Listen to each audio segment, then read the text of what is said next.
No vídeo anterior, nós falamos a respeito da importância de conhecer o ensino das duas casas de Israel para desbloquear profecias.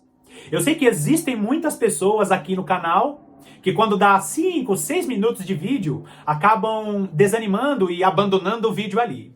Só que aqueles que não têm paciência para meditar na palavra de Deus, não vão receber as preciosidades que Deus tem para a igreja no final dos tempos. E por que eu estou falando isso? Porque para compreender as profecias mais importantes que a igreja vai viver nos últimos dias, você precisa conhecer o ensino das duas casas de Israel.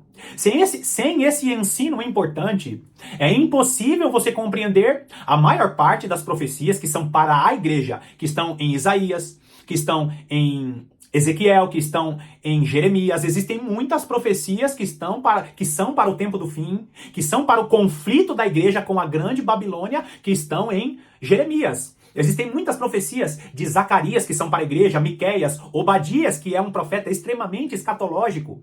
Existem muitas profecias, quase todas as profecias no livro de Apocalipse são importantíssimas, mas se você não tiver o ensino, o entendimento do ensino das duas casas de Israel para saber quem são as duas testemunhas, todas essas profecias são bloqueadas para você. Se você notar, na maior parte dos estudos que estão aqui na internet, na maior parte dos estudos em nossos seminários aqui no Brasil, você vai notar que quando esses estudos falam sobre escatologia, eles não usam os profetas. A maior parte dos cursos de escatologia, eles falam de Daniel, eles falam das cartas de Paulo e usam o livro de Apocalipse. São pouquíssimos seminários que entendem a importância dos profetas para o estudo do final dos tempos. Deus está revelando para a sua igreja preciosidades, pérolas para o final dos tempos. E se você não estiver conectado com os estudos, com os ensinos mais importantes, muitas profecias, muitas palavras que estão no Antigo Testamento e no livro de Apocalipse vão ser apenas palavras devocionais, que são importantes sim, mas vão ser apenas palavras devocionais ou apenas história de um povo antigo. Quando na realidade Deus quer que você se esforce para compreender as profecias mais importantes para o nosso tempo.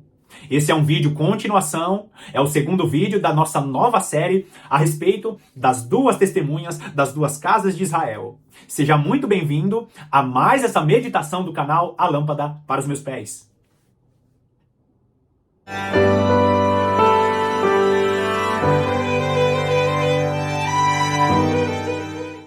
Se você parou nesse vídeo aqui e não assistiu ao vídeo anterior, eu sugiro que você pare, assista ao vídeo anterior para compreender tudo que eu vou falar nesse vídeo aqui.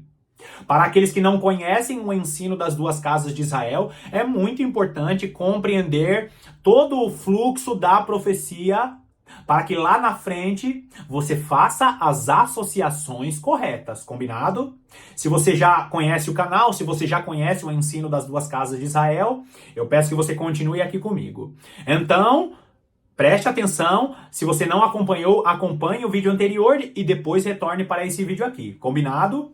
Nós vamos seguir, no vídeo anterior nós lemos Gênesis capítulo 48, nós lemos do versículo 1 até o versículo 17, que é o momento em que Jacó está ali com suas mãos cruzadas, ele dá a bênção maior para o filho menor, Efraim, e dá a bênção menor para o filho mais velho, Manassés. A famosa bênção das mãos trocadas é o momento em que José leva os seus dois filhos para Jacó abençoar.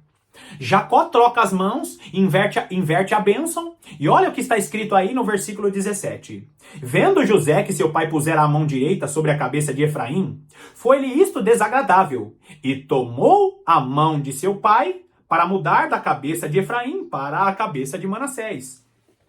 Jacó, um homem idoso, um homem avançado em idade, estava com um problema nas vistas, troca a bênção, dá a bênção maior para Efraim, que era o filho menor, e José diz, não, meu pai, não é assim.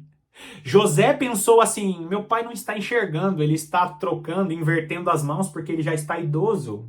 Quando na verdade Jacó ele foi inspirado pelo Senhor, porque ele ouviu o nome do filho menor, Efraim. duplamente frutífero. E lá atrás Deus estava falando para ele, olha, você vai ser frutífero, você vai ser fecundo, de você Jacó, de Abraão, de Isaac e de você Jacó, sairá uma multidão de povos, você vai ser fecundo, você vai ser frutífero. E quando ele ouve o nome de Efraim, duplamente frutífero, ele discerniu mediante a inspiração do Senhor de que de Efraim sairia a multidão de povos, toda a descendência. Agora presta atenção, queridos. Presta atenção. Manassés e Efraim estão diante de Jacó. O que vai acontecer a partir de agora no versículo 18 é justamente a profecia de Jacó para falar a respeito da descendência literal, como o pó da terra, e da descendência espiritual, a descendência como as estrelas que estão nos céus, como foi falado para Abraão, para Isaac e para o próprio Jacó. Vai lá comigo então, Gênesis capítulo 48, agora no versículo 18, diz assim... E disse José a seu pai, não assim, meu pai, pois o primogênito é este, põe a mão direita sobre a cabeça dele. Então, mais uma vez, está aqui José repreendendo o pai, dizendo, você está errado, você está enganado. Olha só o que Jacó fala para José, agora sim, no versículo 19. Mas seu pai o recusou e disse, eu sei, meu filho, eu sei. Ele também será um povo. Olha o que ele está dizendo, ele também. Manassés também será um povo. Também ele será grande. Contudo, o seu irmão menor será maior do que ele. Olha que forte isso. Ele está dizendo, olha, Manassés será um grande povo. Ele será grande, ele será um povo, mas o seu irmão menor será maior do que ele. E a sua descendência será uma multidão de nações. Ele está dizendo, olha, tem um povo que virá de Efraim. Aliás, ele está dizendo, tem um povo que virá de Manassés. Mas de Efraim, do duplamente frutífero, virá uma multidão de nações.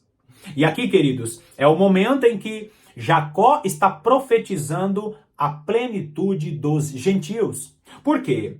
Essas palavras que estão aí sublinhadas, multidão de nações, está falando justamente a respeito da plenitude dos gentios.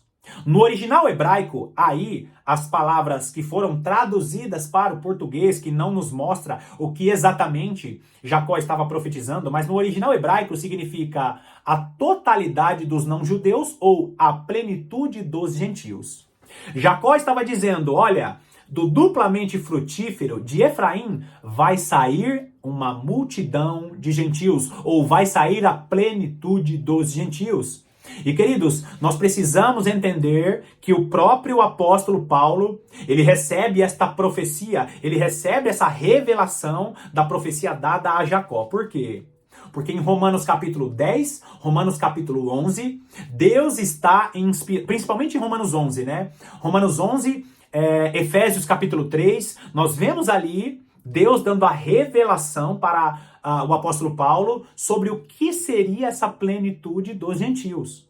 Os gentios foram enxertados na família de Deus porque chegaria a plenitude dos gentios. Então, neste exato momento aqui, Jacó, ele cruza as mãos, ele dá a bênção maior para Efraim e diz, de Efraim sairá a plenitude dos gentios. E o que mais me choca, queridos, é que a maior parte dos teólogos do mundo, e isso basta você ver os ensinamentos nas igrejas, em todos os lugares que nós vamos, em todos os lugares que você conseguir aí acompanhar mensagens a respeito da escatologia, você vai notar que as pessoas não perceberam isso. Por quê? Porque eu tenho certeza que essa tradução em português é uma tradução que foi traduzida assim de maneira proposital. Deus, ele quer saber quem é aquele que se aprofunda nos mistérios mais importantes da palavra dele. O apóstolo Paulo, ele fala em quase todas as cartas a respeito da salvação dos gentios.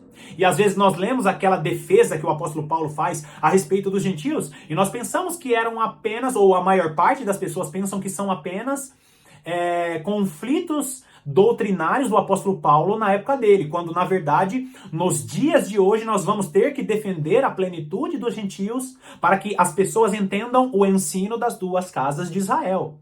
Na verdade, ficar insistindo no ensino das duas casas de Israel é justamente defender a plenitude dos gentios.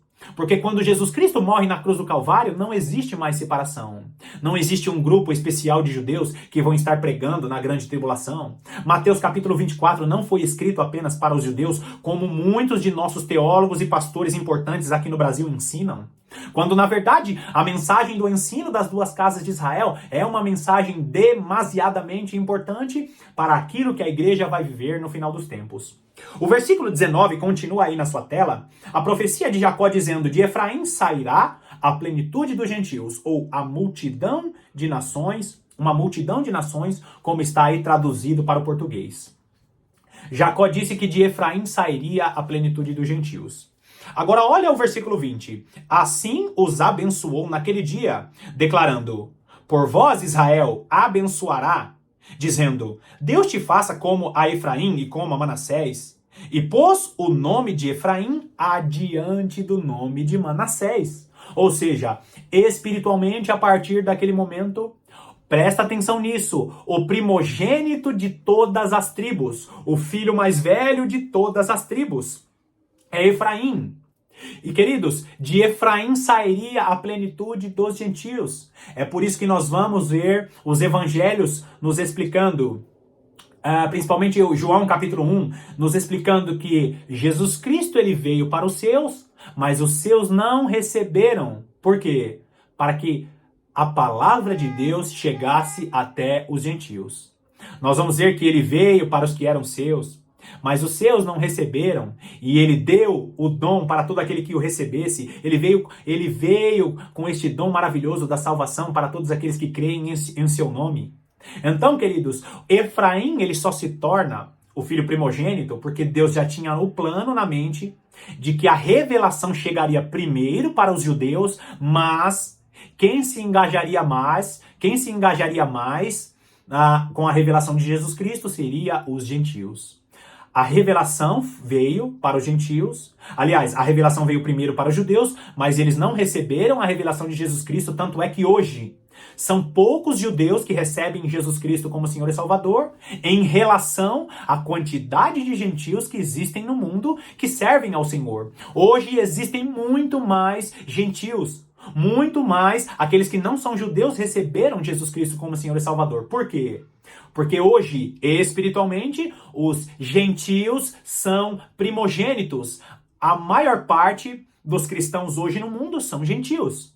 Deus já estava prevendo, já estava mostrando que o primogênito seria Efraim, porque primeiro seriam alcançados muito mais gentios do que judeus. Agora, queridos, quando nós olhamos, eu não vou me aprofundar nisso. Quando você olha a dispensação, como está disponível as 12 tribos que estão descritas lá nos 144 mil selados, você vai notar que a primeira tribo é Judá. Justamente testificando isso, a palavra de Deus primeiro chegou a aqueles que são de Judá, ou seja, os judeus, os de Israel. Logo em seguida, você vai ver a descrição de todas as outras 10 tribos que futuramente fariam parte do reino de Efraim e do reino do norte que se misturaria ali com os povos. Eu não posso me adiantar aqui nesta revelação, mas quem conhece o ensino das duas casas de Israel já entendeu o que eu estou querendo dizer. A palavra de Deus chegou primeiro para os judeus e depois se alastrou, e o maior número de cristãos hoje são gentios. Por quê? Porque Deus colocou Efraim como cabeça das outras 10 tribos. O apóstolo Paulo vai dizer em Romanos capítulo 11 que Deus enxertou os gentios como oliveira. Nesta oliveira, nós somos enxertados na oliveira, só que Deus ele é poderoso para trazer os judeus de volta. Ou seja, nós vamos ver uma grande conversão em massa de judeus no final dos tempos, especialmente na última semana de Daniel. Então, queridos, o versículo que você está vendo aí na tela é um versículo que está explicando que espiritualmente, por causa da profecia de Jacó, Efraim é colocado como primogênito acima do seu irmão mais velho, Efraim. Ou seja, lembra do que Jacó, eu expliquei no vídeo anterior, lembra do que Jacó tinha falado? Eu coloco Efraim e Manassés como Simeão e como Rúben. Ou seja, Efraim se torna o primogênito de todas as tribos de Israel. E claro que isso aqui é espiritual, queridos. Por quê? Porque Jacó está profetizando coisas espirituais e coisas futuras. Agora olha o versículo 21. Depois disse Israel a José: Eis que eu morro, mas Deus será convosco e vos fará voltar à terra de vossos pais. Dou-te demais que a teus irmãos, um declive montanhoso, o qual tomei da mão dos amorreus com a minha espada e com meu arco. E Jacó anuncia ali que ele já estava sentindo que morreria e estava entregando ali alguns bens e algumas situações para José. Agora, queridos, presta bastante atenção nisso. Nós vimos aqui que Jacó profetiza a plenitude dos gentios. Ele profetiza a plenitude dos gentios e que de Efraim sairia a plenitude dos gentios. Nós vamos, no próximo vídeo, nós estamos encerrando esta parte, nós vamos, no próximo vídeo, entrar na parte histórica de Israel. E eu sei que tem muita gente que não gosta da parte histórica de Israel, acha chato, acha confuso. Mas se você não entender a parte histórica de Israel, você não vai entender o que Jesus Cristo fez na cruz do Calvário para que esse sacrifício desse origem às duas testemunhas. Você sabe muito bem que a teologia aí, que essa teologia que é tradição no Brasil, que é tradição na maior parte dos países do mundo, eles ensinam que Elias e Moisés vão ressuscitar e esses serão as duas testemunhas do livro que está em Apocalipse capítulo 11, que está ali em Zacarias capítulo 4, quando na realidade as duas testemunhas, elas se originam das 12 tribos de Israel. Só que nós precisamos entrar no contexto histórico de Israel para que você entenda que você faz parte dos 144 mil selados, que você faz parte das duas testemunhas, só que sem entender e sem compreender o ensino das duas casas de Israel e a parte histórica, nós não conseguimos compreender as profecias profundas da palavra de Deus. Combinado? Então, no próximo vídeo, nós vamos falar a respeito das duas tribos que o Senhor vai trabalhar de maneira especial. E em seguida, nós vamos falar um pouquinho só da parte histórica. Nós finalizamos aqui a parte número 2 do ensino das duas casas de Israel e a origem das duas testemunhas. Mais uma vez eu te agradeço pela sua companhia. Que Deus te abençoe poderosamente e eu te aguardo para as próximas meditações.